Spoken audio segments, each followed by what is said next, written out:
आजच्या या कार्यक्रमासाठी उपस्थित आमचे ज्येष्ठ मंत्री आणि आमचे मित्र प्रताप सरनाईकजी, दिल्लीवरून या कार्यक्रमासाठी विशेषतः आलेले आमचे केंद्रीय राज्यमंत्री रामदास आठवलेजी, आमचे जवळचे मित्र आणि राज्यमंत्री प्रवीण दरेकरजी, ज्यांच्या निमंत्रणामुळे आपण सगळेजण इथे आलो आहोत, असे माझे भाऊ आणि आपल्या नवभारतीय शिववाहतूक संघटना आणि भाजप ट्रान्सपोर्ट सेलचे सर्व हाजी अराफतजी, जरा टाळ्या वाजवा जरा हाजी अराफतसाठी. मंचावर उपस्थित सैजाद खानजी, गोविंदजी, अब्दुल शफीकजी, ईशा अग्रवालजी, हैदर बोराजी, बाळू हाकेजी, प्रवीण आखाडेजी, सुरेश मस्केजी, विनय मोरेजी, जावेद कुरेशीजी, डिंपल दुग्गडजी, अनुप सिंग ठाकूरजी आणि उपस्थित सर्व बंधूंनो, सर्वात प्रथम तर मी हाजी अराफत शेख आणि आपल्या नवभारतीय शिववाहतूक संघटना आणि भाजप ट्रान्सपोर्ट सेल महाराष्ट्र या सगळ्यांचं मनापासून अभिनंदन करतो.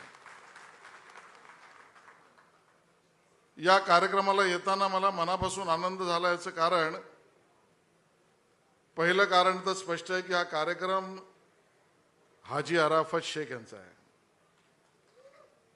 आणि हाजी अराफत शेख म्हणजे माझे आणि त्याचे व्यक्तिगत घरगुती पारिवारिक संबंध असे आहेत की माझ्या पत्नीला तो बहीण मानतो, या पद्धतीचे संबंध आहेत. त्यामुळे पारिवारिक कार्यक्रमात येण्याचा मला खूप मनापासून आनंद आहे. दुसरा आनंद आहे की या सभागृहात आल्यावर एक वेगळ्याच भावना मनामध्ये आल्या. प्रवीण भाऊ, आपण दिवसाभरामध्ये भरपूर कार्यक्रमांना जातो. कुठे सोहळा असतो, कुठे पार्टी असते, कुठे मेळावा असतो, कुठे संमेलन असतं. पण या रंगशारदातल्या माझ्या टॅक्सी रिक्षा चालकांच्या मेळाव्यामध्ये येतानाचा आनंद यासाठी आहे की अन्य कुठल्याही कार्यक्रमात जे आम्हाला मिळत नाही, दिसत नाही, समजून येत नाही, अनुभव मिळत नाही, ती गोष्ट टॅक्सी रिक्षा चालकांच्या मेळाव्यामध्ये आनंदाने अनुभूती करायला मिळते. ती म्हणजे या सभागृहात आल्यावर मला आवडणाऱ्या श्रमिक कष्टकरी वाहतूकदार माणसाच्या पवित्र घामाचा सुगंध मला इथे येतो, तो अन्य कुठे मला दिसत नाही. मला तुमच्यामध्ये येण्याचा आनंद आहे कारण तुम्ही स्वकष्टाने, स्वमेहनतीने, पसीना बहावून, घाम गाळून, मेहनतीने दोन पैसे जमवता, आपला घर परिवार चालवता. आणि म्हणून जो खरा टॅक्सी रिक्षा चालक आहे तो त्याचं जीवन स्वतःची मेहनत करून प्रामाणिकतेने जगत असतो. म्हणून मला तुमच्यामध्ये यायला आनंद आहे. मला या गोष्टीचा पण उल्लेख करायचा आहे हाजी अराफतजी, तुम्हीच सुद्धा करा. हा मुंबईतला टॅक्सी आणि रिक्षा चालक प्रतापजी, हा माझ्या दृष्टीने मुंबईकरांचा मुंबई सेवक आहे. याच्यामध्ये मुंबईकरांचा सेवक ग्रुपी मी ते दृश्य पाहतो. याचं कारण आहे, मला सांगा, मुंबईत कधी त्या काळात, आता तर होऊच शकत नाही क्योंकि अभी तो मोदी का राज है, पण त्या काळामध्ये ज्या वेळेला कधी विदेशातून शत्रू राष्ट्राने कधी गोळीबारी, कधी बॉम्बस्फोट, कधी अतिरेकी हल्ला केला, दुर्दैवाने केला असेल, तर त्यावेळेला पीडित मुंबईकर माणसाला त्या हल्ल्यातून, त्या आतंकवादी हल्ल्यातून वाचवताना माझ्या गाडीत मला भाडं मिळेल का यापेक्षा त्या हल्ल्यात जखमी झालेल्या माझ्या मुंबईकराला वाचवण्यासाठी सेवा म्हणून काम करणारा कोणी असेल तो तुम्हाला हा टॅक्सी रिक्षा चालक, हा सेवक म्हणून त्या ठिकाणी दिसतो. अहो प्रवीणजी, कुठल्याही न्यायालयात आपण जा. मी क्रिमिनल कोर्टात प्रॅक्टिस केली आहे. कुठल्याही न्यायालयात निवाडा करताना, त्यातही फौजदारी न्यायालयात, द्यायची असते आणि त्यासाठी विविध पुरावे जमा केले जातात आणि ते जमा केलेले पुरावे ज्या वेळेला न्यायालयासमोर मांडायचे असतात त्यावेळेला साक्ष आणि पंचनामावाले लागतात. या साक्ष आणि पंचनाम्यातली पंच देणारी बहुतांश मंडळी त्या रस्त्यावरच्या गुन्ह्यातला पंच किंवा साक्षीदार म्हणून कोणी उभा असेल तर बहुतांश वेळी माझा टॅक्सी चालक आणि रिक्षावाला उभा असतो जनतेला न्याय देण्यासाठी. आणि म्हणून मला हा मुंबईचा सेवक आहे असं माझं मत आहे.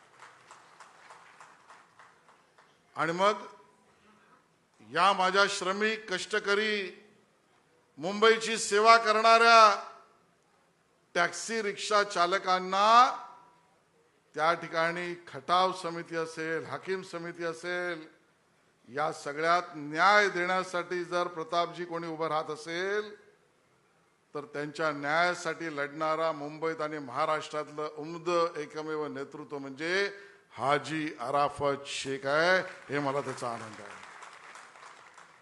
और इसके लिए हाजी भाई, आज से आपका नाम मैंने बदल दिया.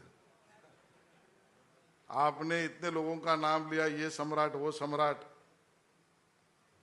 लेकिन मैं आज कहता हूं आपको, कष्टकरी, कर्मचारी, रिक्शा, टैक्सी चालक और वाहतूकदारों का हृदय सम्राट हाजी अराफत शेख है.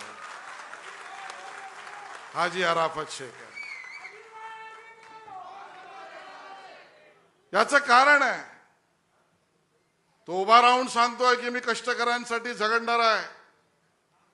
हाजी अराफत शेख उभा राहून सांगतोय मी कुठल्या भाषेचा, कुठल्या जातीचा, कुठल्या धर्माचा याचा मला अभिमान आहेच, पण त्याही पेक्षा मला माझ्या समोर बसलेला ट्रान्सपोर्टवाला असेल, रिक्षावाला असेल, टॅक्सीवाला असेल, याच्या पोटातली भूक आणि खिशातली गरिबी यासाठी लढणारा मी आहे.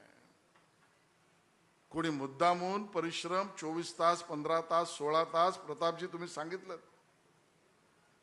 हा शौकिया कोणी करत नाही. घर चालवायचं असतं, घरची गरिबी असते, मुलांचं शिक्षण असतं, आई आजारी असते, वडिलांच्या पेन्शन मध्ये घर चालत नाही, तर मग जाऊन तो बिल्ला घेतो आणि टॅक्सीने रिक्षा चालवतो, त्यातनं स्वतःचं घर उभं करतो. त्याला न्याय मिळाला पाहिजे, त्यासाठी काम करणारी नवभारतीय शिववाहतूक संघटना आणि भाजप ट्रान्सपोर्ट सेल आहे. आणि भाजप ट्रान्सपोर्ट सेल आहे म्हणून सांगतोय, भारतीय जनता पक्षाची भूमिका स्पष्ट आहे. सरकार बरोबरची आहेच, पण आमची भूमिका आहे प्रत्येक हाताला काम मिळालंच पाहिजे आणि बोलायला मराठी आलीच पाहिजे. यापेक्षा दुसरी भूमिका आमची नाही. कोणाची मारझोड आम्हाला मान्य नाही, कोणावरही हात उगारणं आम्हाला मान्य नाही, पण मराठीचा अपमान केला तर सहन केलं जाणार नाही. ही आमची स्पष्ट भूमिका त्या ठिकाणी आहे. भाषा हा संवादाचा माध्यम आहे. मी आपल्या सगळ्यांना विनंती करतोय, बऱ्याच लोकांना मराठी येतेच, पण मराठी आलीच पाहिजे. याचं कारण असं आहे, तुम्ही सांगितल्याप्रमाणे माननीय मंत्री महोदयांनी तुम्ही प्रतिज्ञापत्र दिलंय, ॲफिडेव्हिट दिलंय. जे लायसन्स मध्ये तुम्ही ॲफिडेव्हिट दिलाय, प्रतिज्ञापत्र दिलाय, त्यामध्ये ही परवानगी घेताना त्या ठिकाणी मी मराठीत बोलेन. मला शब्द माहित नाही, पण जुजबी का व्यावहारिक, कारण ते जुजबी म्हणाले म्हणून मी दोनदा जुजबी शब्द वापरला. आणि मग व्यावहारिक भाषा ही मराठी आलीच पाहिजे याचा आग्रह धरताना ती शिकवण्याची भूमिका घेतली पाहिजे, मारझोड करण्याची नाही, हात उगारण्याची नाही. ती शिकवण्याची भूमिका घेतली पाहिजे. आणि ते शिकवण्याचं यज्ञ आज इथे शपथ घेऊन कोणी केला असेल तर हाजी अराफत शेख आणि तुम्ही सगळ्यांनी केलंय, याचा मला अभिमान आणि आनंद आहे. मला या गोष्टीचा पण उल्लेख करायचा आहे प्रवीण भाऊ. मराठी आलीच पाहिजे, आपली पण भूमिका आपलीच भूमिका आहे. पण मराठीच्या विषयावरना राजकीय भूमिका करणारी लोक आणि त्यांचे पक्ष नवीन बंगला बांधला तर घरी मात्र अहमदाबादवरना येणाऱ्या व्यावसायिकाला पंचपंखवान देत आहेत. मग घरी अहमदाबादवरनं आलेल्या त्या व्यावसायिकाला घरी जेवण वाढलं त्यावेळेला मराठीत बोललात का कुठल्या भाषेत बोललात, हे कधीतरी ही लोक सांगणार आहेत का? आमचा विरोध नाही, कुठल्याही भाषेत बोला, पण तुम्ही घरी लपून छपून भेटणाऱ्या अमराठी व्यावसायिकांबरोबर अमराठीत बोलाल आणि मग माझ्या टॅक्सी रिक्षा चालकाच्या मराठी बोलण्या न बोलण्यावरना थोबाडीत माराल, ही तुमची दुपट्टी भूमिका आहे. प्रश्नाचं उत्तर द्याल का की तुम्ही मराठीच्या भाषेवरून राजकारण करू पाहताय, पण तुमच्या मराठी भाषा दिन त्यांना बोलवलं याचा आम्हाला विरोध नाही, त्यांच्या मोठेपणावर आमची शंका नाही, पण तुम्ही असे वक्ते बोलवतायत की मराठी भाषा दिनाच्या कार्यक्रमाच्या मंचावरून 1.5 तास त्या मनसेच्या कार्यक्रमात मराठीमध्ये भाषण जावेद अख्तर साहेब करतायत. जावेद अख्तर मोठेच आहेत, पण तुमच्या कार्यक्रमात तुम्ही मराठीत भाषण कराल. पण माझा रिक्षावाला मराठी शिकण्याचा प्रयत्न करणार असेल, त्याच्यावर हात उगारत असाल तर हा तुमचा दुटप्पीपणा आहे. मला या मंचावरून हेही सांगायचं आहे, आमचा त्यालाही विरोध नाही, पण तुमच्या घरातले सुपुत्र ज्यावेळेला शाळेत जातील त्यावेळेला ते बॉम्बे स्कॉटिश मध्ये अमराठी शाळेत जातील, ते अमराठी भाषा शिकतील, आमचा विरोध नाही. पण ज्यावेळेला माझा रिक्षाने टॅक्सीवाला स्वतःचं पोट भरायला त्यावेळेला मराठी शिकायला वेळ मागेल तर त्याच्यावर तुम्ही हात उगारण्याची भूमिका घ्याल, हा दुटप्पीपणा आहे. आणि म्हणून या दुटप्पीपणाचं बिंग आता फुटलंय. पण तुमचं राजकारण तुम्हाला लखलाभ लागो. मी प्रताप सरनाईक यांचं अभिनंदन करणार आहे आणि ते अभिनंदन जोरदार टाळ्या वाजवून आपण त्या ठिकाणी त्यांचं केलं पाहिजे. याचं कारण निर्णय करण्याचा धाडस तुम्ही केलं. हो, कायद्यामध्ये होता, प्रतिज्ञापत्रामध्ये होता, मग त्या प्रतिज्ञापत्रामध्ये आणि कायद्यामध्ये मराठी भाषा जुजबी नाही, व्यावहारिक आलीच पाहिजे. तर मग उद्धव ठाकरेजी तुम्ही पण मुख्यमंत्री होतात ना, तुमच्या मुख्यमंत्री पदाच्या काळात का नाही तुम्ही जो धाडसी निर्णय प्रताप सरनाईक यांनी केला, देवेंद्र फडणवीसजी, एकनाथ शिंदेजी, सुनेत्राताई पवार यांच्या सरकारने मराठी भाषेसाठी केला, तुम्ही का नाही केलात? कारण दुटप्पी तुमची भूमिका आहे. केवळ तेवढंच नाही, तुम्ही पण समजून घ्या, याच मनसे पक्षाने त्या काँग्रेसचा प्रचार लोकसभेमध्ये नरेंद्र मोदीजींच्या विरोधात त्या आधीच्या निवडणुकीत केला. आणि त्यावेळेला काँग्रेसच्या त्यावेळेच्या सरकारमध्ये बसलेल्या महाराष्ट्रातल्या मुख्यमंत्री मी समर्थन करेन, पण मराठी भाषेचा आग्रह तुम्ही धराल का?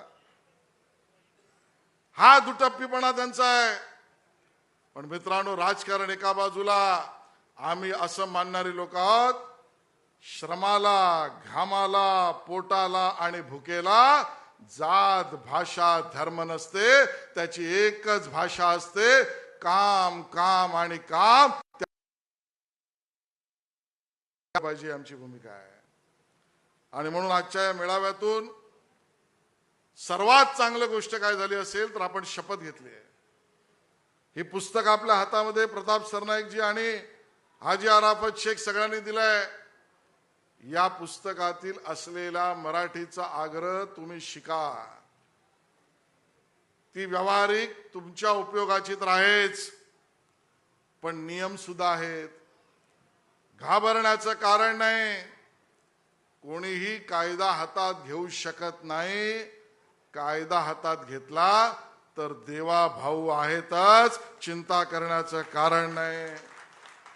पण आपण घेतलेल्या प्रतिज्ञेवर यश आपल्याला मिळू द्या. हाजी अराफत आणि त्यांच्या सहकाऱ्यांच्या प्रयत्नांना संपूर्ण यश मिळू द्या, एवढीच ईश्वरचरणी प्रार्थना करतो आणि थांबतो. जय हिंद, जय महाराष्ट्र.